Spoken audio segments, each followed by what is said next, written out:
Hello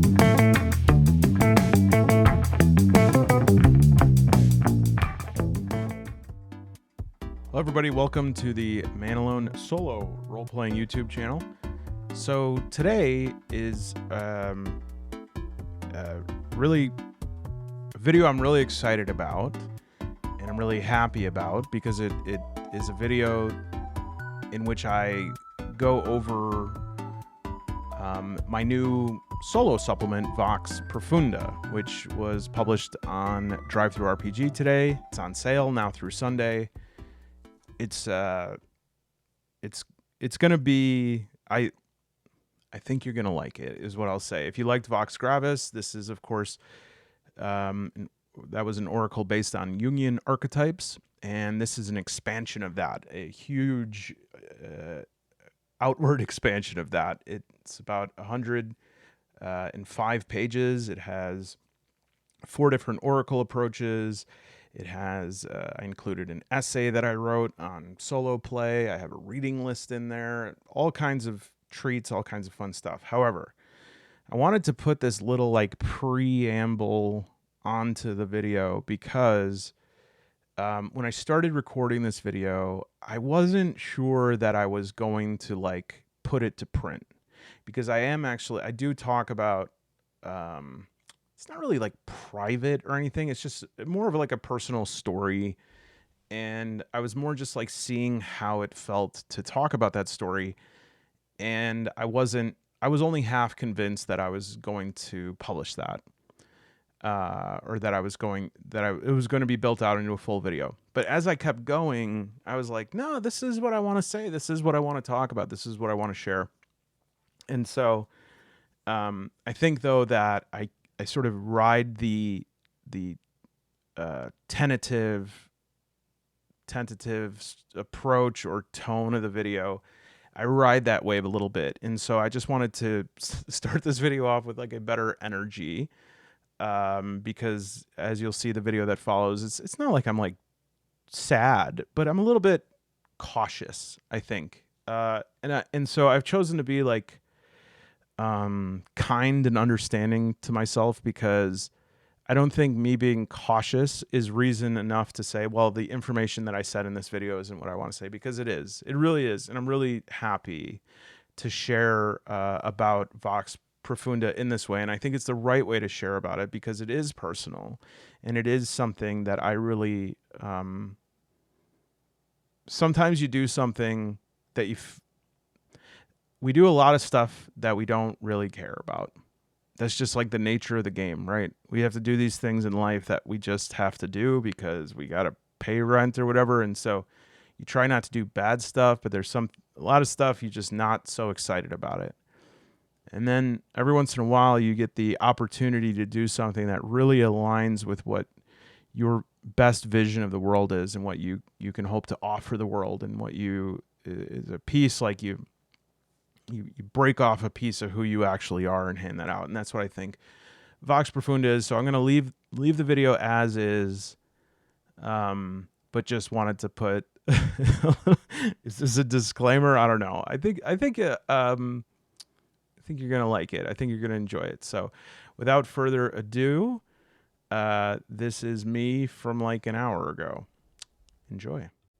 Hello, everybody. Welcome to Man Alone YouTube Radio Hour. I'm Man Alone. Today, we're going to be talking about my new comprehensive solo oracle that is called Vox Profunda. And some of you may have seen or played Vox Gravis, which is sort of the forerunner to Vox Profunda.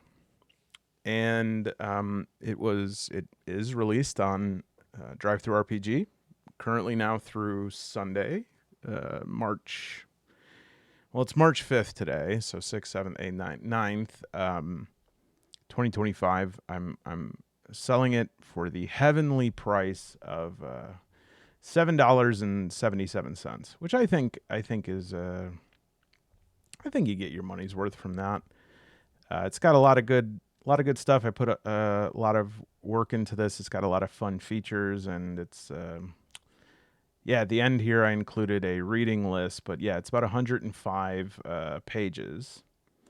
And it has about, I mean, to say it has 4 oracles is selling it a little bit short. I hyperlinked these. I know that's a big thing that people really like. But yeah, within there's the keys, the gears, the fractals, the visitors, and some extras. I include an essay I wrote about solo role playing. And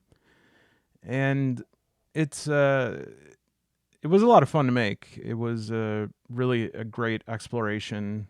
It was an expansion of some of the ideas that I presented in Vox Gravis. Vox Gravis, if you're not familiar with this, was an oracle that I created based on Jungian archetypes. And, we should probably talk about this. Okay. So I don't know what this is. I drew this today. Thought it was funny. It's kind of a sad clown, little shorty, short king, short clown. The reason I drew it is because I got a bunch of, every 2 months I get a re-up of these, which are like my favorite. There's like, I don't know, 12 of them, all different sizes. And as soon as they arrive at my door, I just am like burning through this ink because I just love the feeling of doodling with them. I love the feeling of writing with them, with doodling, and especially because I got like usage of my hand back after my surgery. I'm having a great time with that. And clowns, for whatever reason, are I call them one of my raviolis. And what I mean by that is, I don't know if anyone else had this experience, but when I was a kid, whenever we'd go to an Italian restaurant, I'd order ravioli. And as I got older, I was like, you got to grow up here. You can't keep getting ravioli, get something else. And then they'd be going around the table and then they'd say, and for you? And immediately, I guess I'll just do ravioli. And I'm like, come on, you're 17 years old now. You need to get something more interesting. But really, every time I have like a arrabbiata or something, I'm like, what would be nice? Some ravioli. Actually, manicotti is my thing now. Anyways, the point is that some of you may have this experience as well, is that if you're a doodler, there are certain things that you really want to doodle other stuff, but you always come back to certain things. For me, it's little clowns like this. It's eyes. It's wells, that you get water from in a bucket. Cans. I have no idea. I mean, it's just pleasing, and I really have to put in a lot of effort to draw something outside of these, because they're my raviolis. And among my raviolis for most of my life was some figures that played a powerful role early in my life, and for different reasons.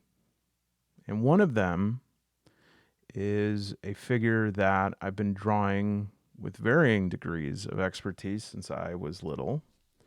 And that is this figure called All of the Sparrows, or Sparrow. And this figure, I can never see their face. I see half of it is lit up a little bit. I can see the contour of it, nothing more than that. And Sparrow was my earliest nightmare. I still remember. My bedroom, because there were a lot of kids in my family, there were 5 of us in one bedroom, and it was a long bedroom. So like it would, the entrance door was right here, and there was like, when I was little, I had one of those, what are they called? Like trundle beds? Because my older brother would sleep here, and then like my bed came out like a drawer. Anyone have this? And it was on the ground. My other brother here. My sister got her like own space. Down here was my oldest brother's. And then there was this closet. And I was much younger than everybody else. And so I had to go to bed before everyone else. And my earliest nightmare was, from my perspective, like I'm sleeping on this bed right here, and I see all the way down. And, I don't know, it was 10, 12 feet, but back then it kind of like was much, much longer than that. So like we're looking through my eyes right here, and this is one of my brother's beds. He wasn't there. And then around the corner here is my other older brother's beds, bunk beds, I think. And then was this closet. And the earliest nightmare I have is Sparrow peeking his head around this wall. And I was like, I remember my heart like stopped. I sucked in. I was like, like this. And then moved outward so that he was in like the middle of this length of space. And I just remember my heart was like beating out of my chest. And as if on tracks, like as if on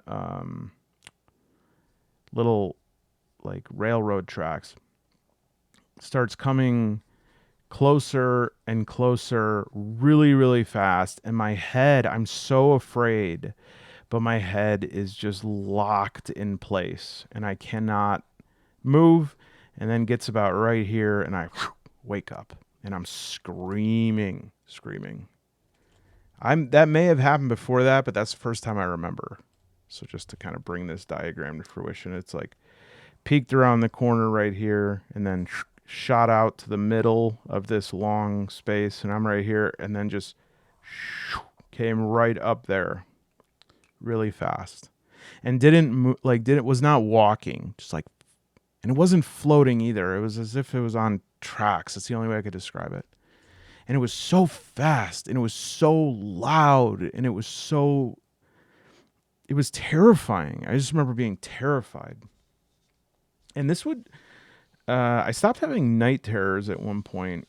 Like I would stop screaming, but I would have nightmares with Sparrow for a long time.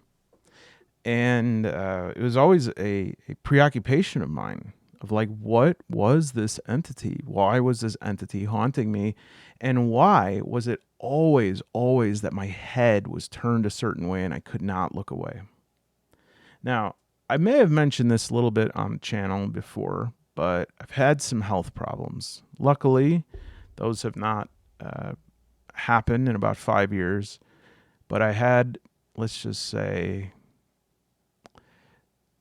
I had some issues in which my internal organs did not work correctly. And so I had to have some severe abdominal surgeries.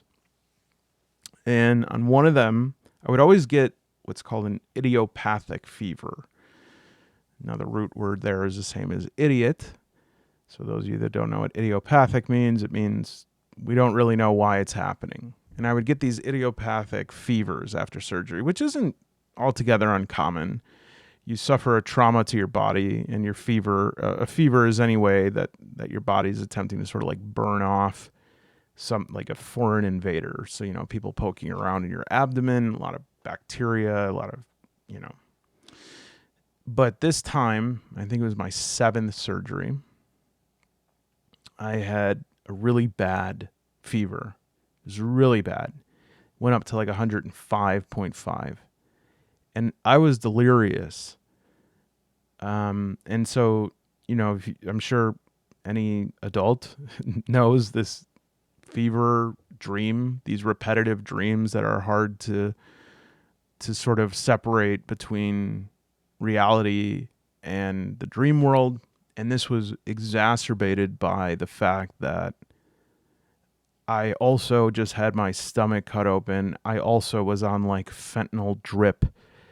And my fever was so high that I was having so much trouble distinguishing like what was real. And I remember at one point they brought me down for some sort of scan related to this. And I'm on this slab waiting to be scanned. And all of a sudden I look in the corner and this entity is there. Sparrow. And I immediately, I'm not even, I mean, I'm scared, but I don't react in with that sort of cold, halting dread. Instead, I immediately just say to myself, I'm gonna die. Like, I'm dying right now. This is like, now it's all making sense. It's all coming together. I try to move my head. I can't move my head. My head is locked into the position, staring at this entity that is getting closer and closer and closer to me. And usually I will wake up as its hand goes out towards me, but I couldn't. I was so delirious I couldn't wake. And its hand goes right along the side of my head and past my head.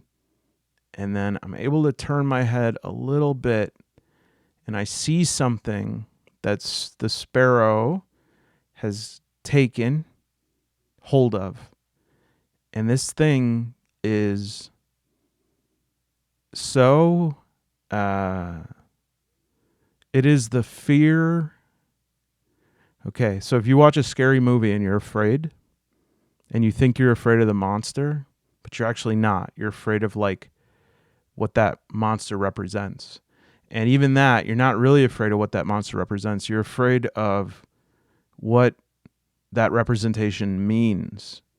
And you're really not afraid of what that representation means. You're afraid of this deep, primordial fear, the whatever you want to call it, the abyss, the nothing, the non-is, whatever the opposite of the all everything is, this like force that is just nullifies. And I see just the edge of this thing. And suddenly, all at once, I realize that sparrow is not haunting me. Sparrow is helping me. And the reason my head has been locked towards the sparrow all these years is because it didn't want me to look at the fear beneath the fear. Okay. Now, I have tried to do the same thing of like summoning up drawing of that thing. And I know that starting off a video this way has totally lost some of you. And I mean, I don't apologize, but it's fine. I can't do it. It defies the vocabulary of my mind. I'm unable to summon anything that even remotely describes what it is. All I know is its name, which I cannot say, but it is in some sort of deeply imprinted language in my mind. And what the word means is colon. I'm about to say what this word means. The word means there is a list called pain, and you are on the top of it. That is the name of this entity. There is a list called pain, and you are on the top of it. So whenever I try to draw this entity, I get no further than like rendering some sort of P in sort of calligraphy, medieval sort of thing. And like even this, the only reason I do this is because it like I'm able to see like the edges of whatever this thing is. And as I've gotten older, I've been through, 11, well, I guess this is 12, but this was a different surgery. I've been through 11 surgeries for this problem. And so by now you'd think I'd be like, that's nothing. Like, I'm immune to it. I think about my mother, who I'd say, my goodness, like you had all these kids. Wasn't that terrible? And she'd say, by you, I just did it was fine. And so I thought it would be like that, but I have become quite afraid of pain. I'm a bit ashamed to say that. I know that the shame reaction is not like it's okay. I know that that's a reasonable thing to say, and I also know that that shame is coming from like social constructs that don't actually matter. But I've become quite fearful of pain because I came to this realization around when it's actually when I was like 38, 39, that I was like, man, no matter which way you leave this world, it's usually painful. Like we all have this pain in store for us, and you can't really avoid it. And so I've been trying a lot of the work that I'm doing these days is around pain and around, I can make a video about that at some point. I mean, I think so much about that photo of the monk who lights himself on fire as a means of protest during Vietnam. And I'm like, there is a way to like master your relationship with pain such that it's just another feeling. Anyways, the point is that Sparrow, or later introduced itself, and through this was through active imagination work that I did. And the name is actually not Sparrow, but instead all of the sparrows, which I don't fully know what that means, but apparently after the surgery, I got very interested in finding a way to communicate with these parts of myself, these figures. There are some other ones. Again, I can make a video about this at some point if people are interested. Like there's an archetype in me called the Inquisitor, who is like very much is all about like the right moral way to be, and the Inquisitor is very judgmental, right? But Sparrow plays this interesting role, and I really was interested in it. It's hard to, like with the Inquisitor, for example, there's ways to approach what that Gestalt archetype represents logically. You know, you could talk through that in therapy. What does that mean about the way that you judge yourself and reproach yourself, etc.? But Sparrow, it was just this thing where it's like, I can't get anywhere with this because I don't know what it is. And so this is when part of getting into Jung and active imagination and finding this conduit. And in this, I haven't had many interactions with this entity, but one that I remember, and it actually brings a great happiness to me whenever I think of it, is the first time I was able to sort of encounter Sparrow through active imagination, I said, I'm just so thankful to you. I just feel so grateful. And I know it doesn't make a lot of sense because you're just sort of this like metaphorical aspect of my soul or whatever, but like, let me know if there's anything I can do for you. And Sparrow says back, like laughs and says, anything you could do for me. And I was like, I felt embarrassed. I said, yeah, I know it doesn't make a lot of sense. He said, no, it's really nice. It's just that I've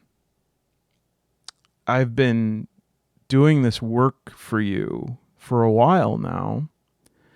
And whenever it is that you and I talk, I just think it's such a,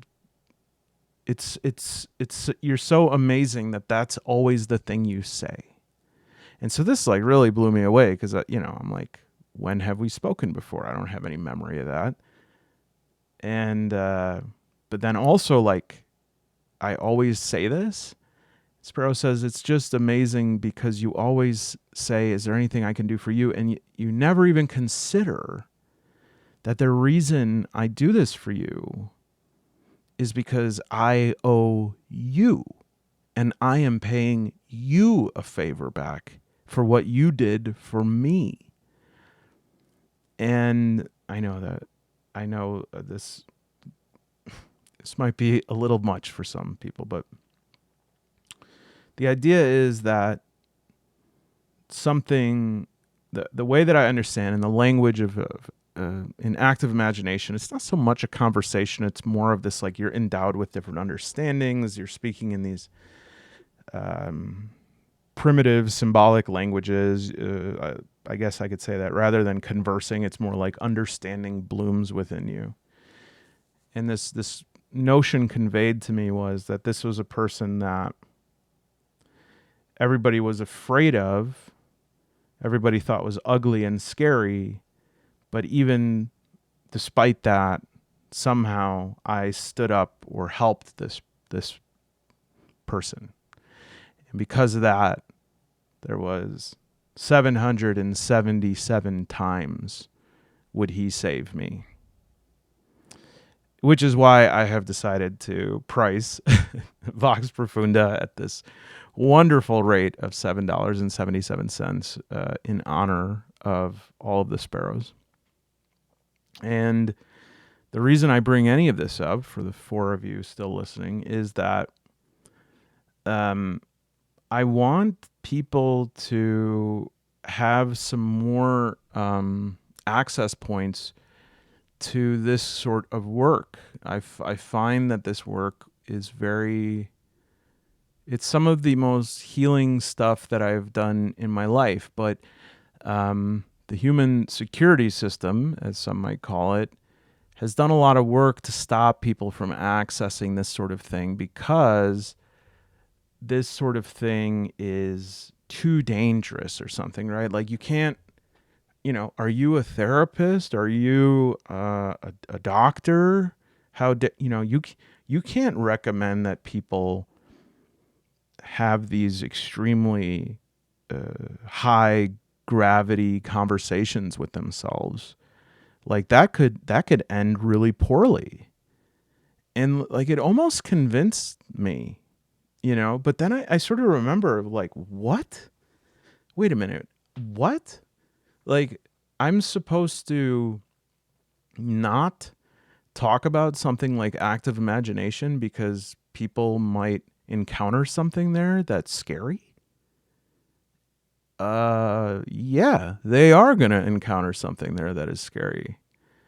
If they don't encounter something there that's scary, either they are completely healed, in which case they're levitating around, they're not buying Vox Profunda, or they have so much work to do inside of themselves that they're not even able to approach these dark parts of themselves.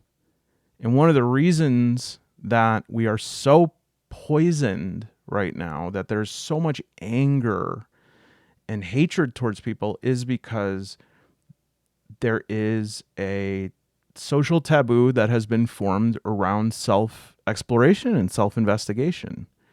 And it is said that only certain people are allowed to do that.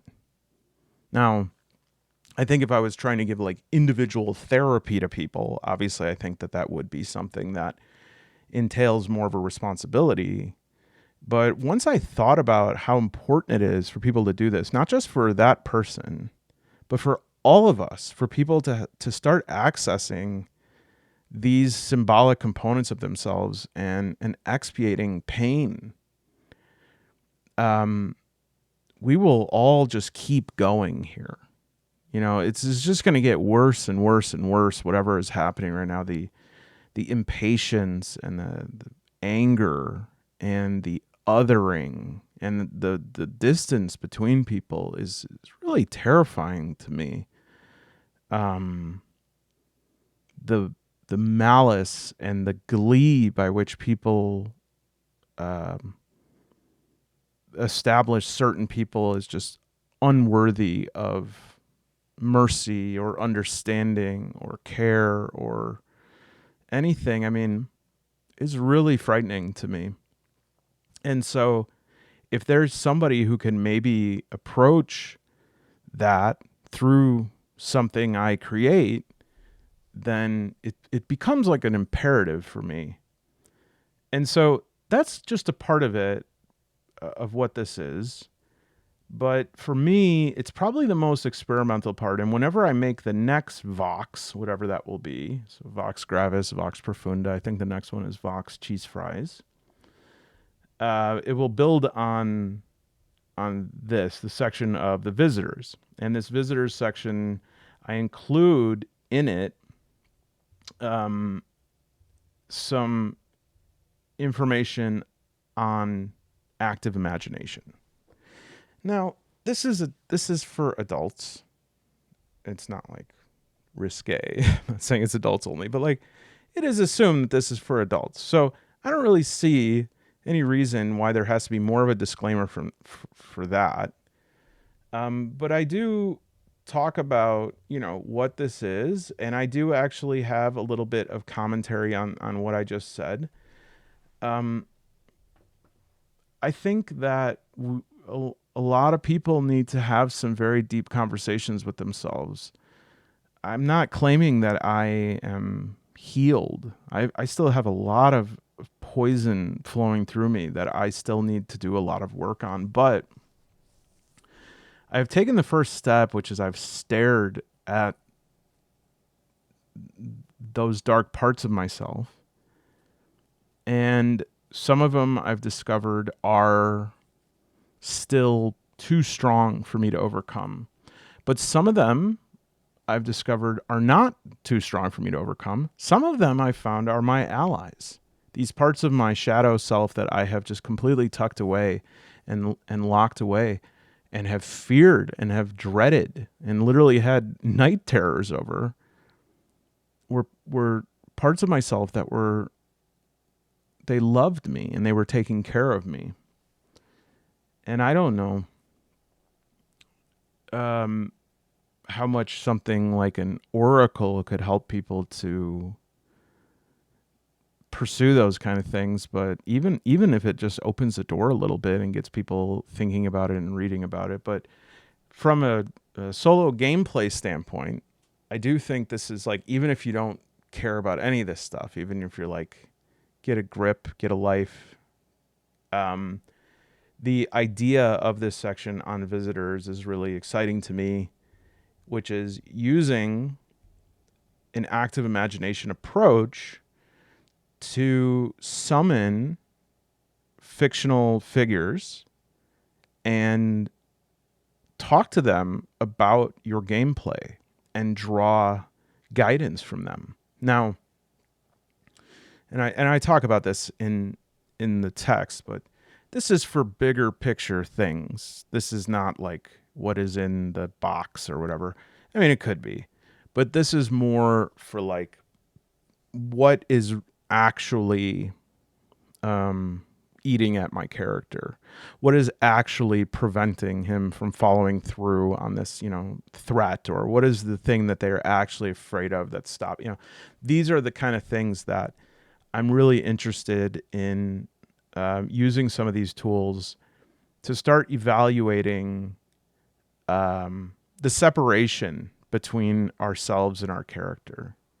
I know that it seems like it would be the opposite, that I'm saying, oh, well, if you use these, you can find out more about yourself because you and your character are the same person. And it's like, you're actually not.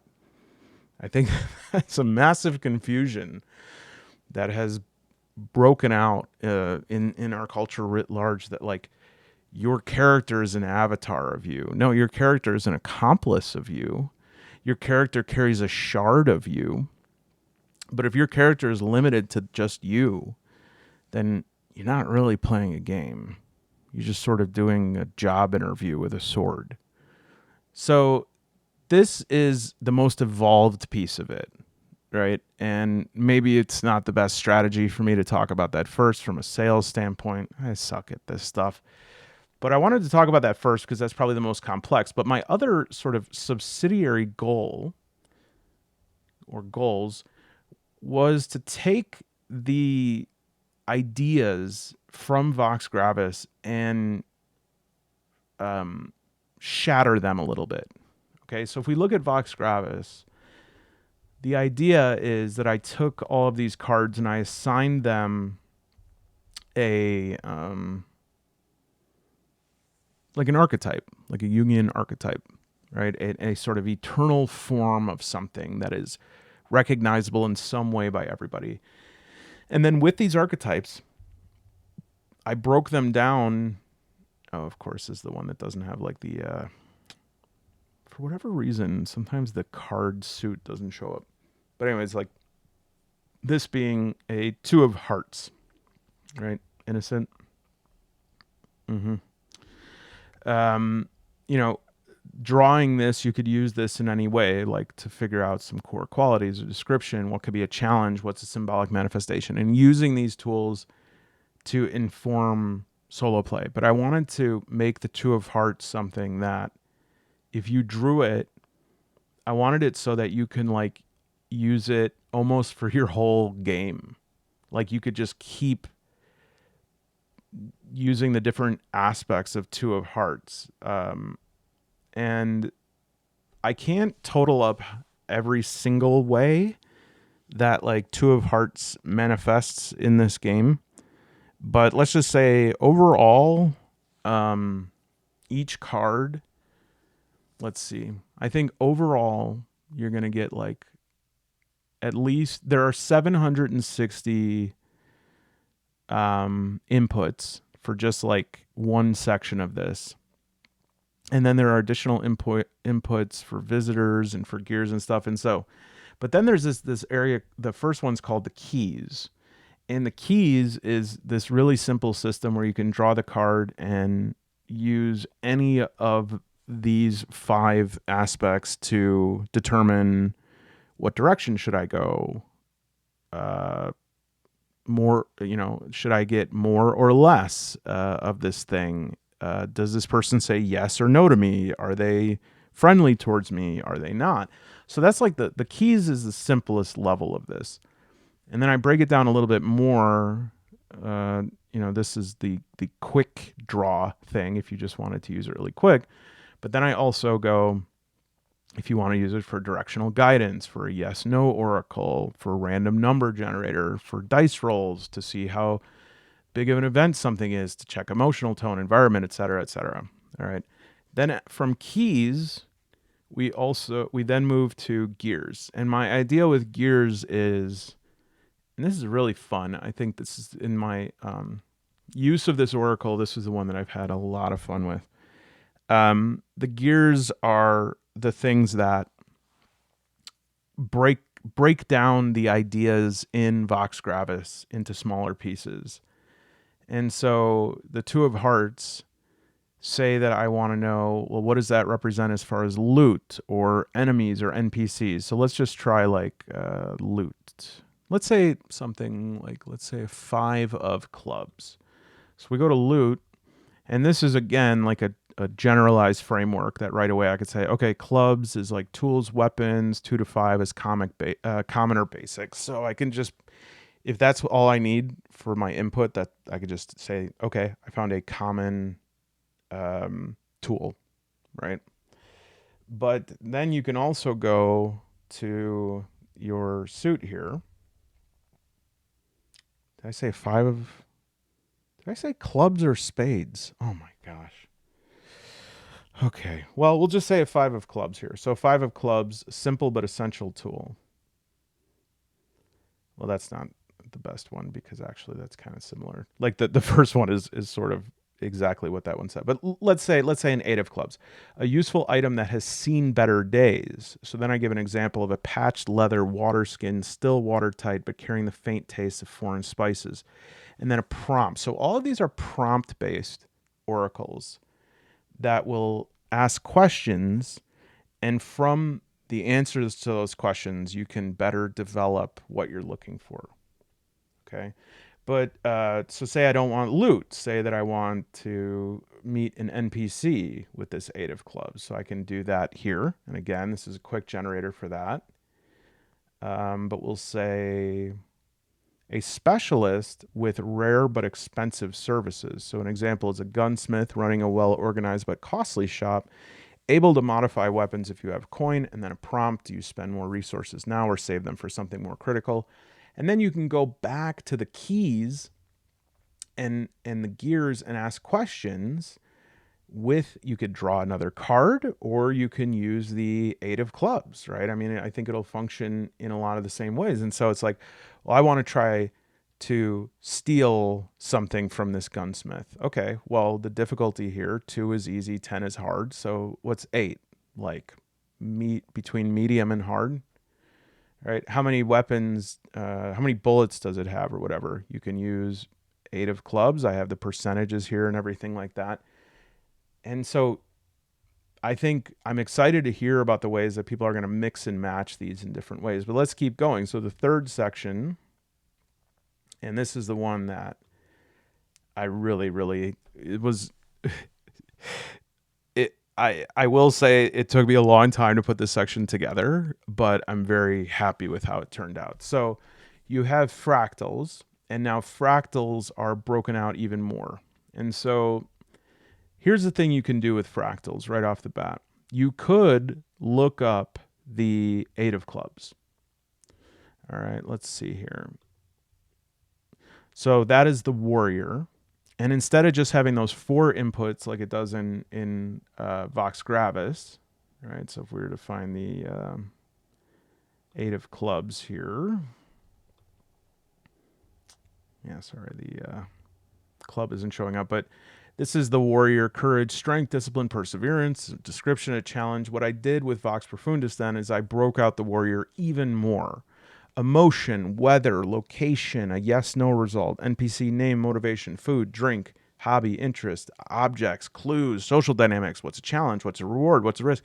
And then for each card, I also created like a special input that actually has a category in my head, but I didn't write it. And so you can figure out or try to figure out or not even care really what that category is, but that's an additional special input based on the idea of warriors. Some of them it's pretty obvious. This one's kind of obvious, but some of them are a little more out there. But yeah, so for each of these, I believe there's 13 to 15 inputs for each of them. All right. But there's more. Say you're like, you know what? You could roll on this, right? I mean, you could number these and roll on it, probably use a D12. But I also, at the beginning of every section here, I created mosaic or collage-based inputs for clubs. And what you can do here is you can close your eyes and open it, and then the first thing that you see could be your input. All right, or the thing that you feel drawn towards. And for each of these, there's more than just what's on the front level. There's many things. Everything in this book was meticulously chosen by me. This map, like what this map is, was not a random choice. Even the front cover of this, of Teresa of Portugal, this was all, there's reasons for all this stuff. And I'm not trying to like say like, oh man, I'm very like mystical, man. I'm just saying it was something that I really care about, and I made it very intentional about that. And so there's lots and lots of inputs around this. And that's the fractals. So there's one of those for each of the suits, and then I put additional ones at the end for jacks, queens, kings, aces as well. Now for the face cards, that's where we have the visitors. So if you go through, there are 52 entries with 15 inputs each. The jokers still serve as the twist cards. They kind of, and the red joker and the black joker have the different nature of a twist. All right, all of that info's in there. But then also in the last section, if you have a face card, you can draw up one of the visitors. Now, I just want to say that I do offer these visitors, and I do characterize each of them. Okay, so say that we have a King of Hearts, since King Arthur is, for all my pen dragoons out there, a familiar name. You can look up King Arthur, and I have the personality, guidance for approaching this individual, this fictional person, a quote that was said by, well, they're all fictional, so it could be attributed to them, or it could be something they might say, a reference as far as just a little bit of more context of who they are, and then an object for King Arthur. That one's pretty obvious there. But then I also offer some alternatives, and in the alternatives, I did offer some historical figures. I just want to say, and I don't want to scare anyone, or it's nothing like that, but I chose fictional figures or historical figures that are so like attributed to myth and legend that they exist on a mythical or fictional level. Okay. I didn't want to choose anybody who exists as only a person, because for me personally, I would be a little bit worried about like the idea of like following an active imagination process of invocation. You're supposed to be invoking these parts of yourself, but if you're like invoking, somebody who's living or somebody who recently died, I just I mean, I'll just say it straight. I just think there might be some bad juju in that. And so obviously, these are intended to, and you'll see this in the section where I talk about active imagination and give some steps to go through it. This is really you talking to these pieces of yourself. And I tried to choose people that have strong connotation in the mind, at least of a person, I did offer alternatives because I am limited by who I am and where I'm from, right? And so something that might really stick in my head for me might not be so for you. And so there's alternatives listed, but you could use basically anyone who fits the archetype of, say, like the noble ruler. There might be somebody like, who is the person that really, really, that you think of first when you think of that? That's the whole point of using those archetypes. And then to use that model to embody that aspect of yourself, the noble ruler of yourself. And so am I saying that when I want people to do that, they're then going to meet King Arthur, and King Arthur, you're going to say, oh, I wish to know what the truth of this quest is. And King Arthur is going to say, no, Man alone doesn't want you to spend time on that. Man alone wants you to talk about your spending habits and how you keep buying things because there's a piece of you there's a hole in your heart. And no, I want you to play the game, but I want you to see how active imagination works. And then maybe if you find that this thing, which seemed a bit esoteric, a bit weird, a bit distant, a bit, for other people, but not you, you use it in this area that you're more comfortable in of solo play. And then my hope is that maybe some of you say, hey, this is actually something that's very attainable by me, very doable. Maybe I will do this, because I do think there's a lot of benefit to be had there. Okay. Maybe not. Maybe for you it doesn't work. That's okay. Like, no guarantees. But I just think that this is something we do anyways when we solo play. We don't often realize that we're doing it because it gets so simplified.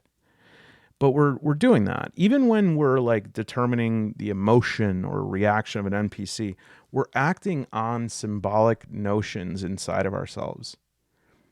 Even the idea of like a disgruntled innkeeper.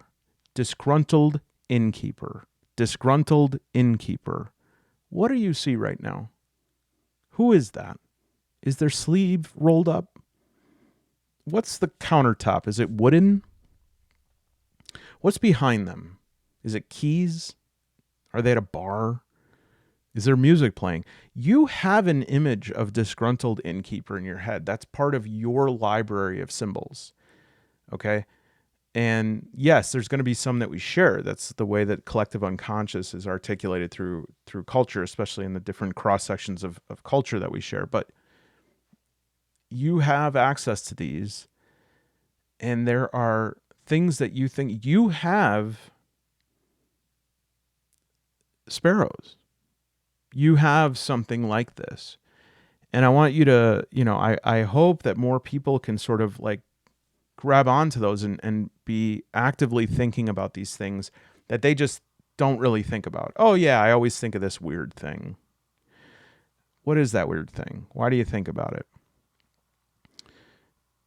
Who knows? I think I just want to open up this possibility a little bit more. And so If this sounds like something that you're interested in, like I said, it'll be on sale through Sunday. It's 105 pages. I do include a 2-page reading list with Jung, Joseph Campbell, some other stuff. And I just want to thank you for watching this video. And if you weren't run off by all of this at the beginning, maybe you are the target audience for that. All right, I did update my outro video, and it has a lot of names on it, and I'm very thankful to all of you, but I'm also worried it's going to be really loud, so lower your volume a little. Here we go. 3, 2, 1. It's a little bit loud.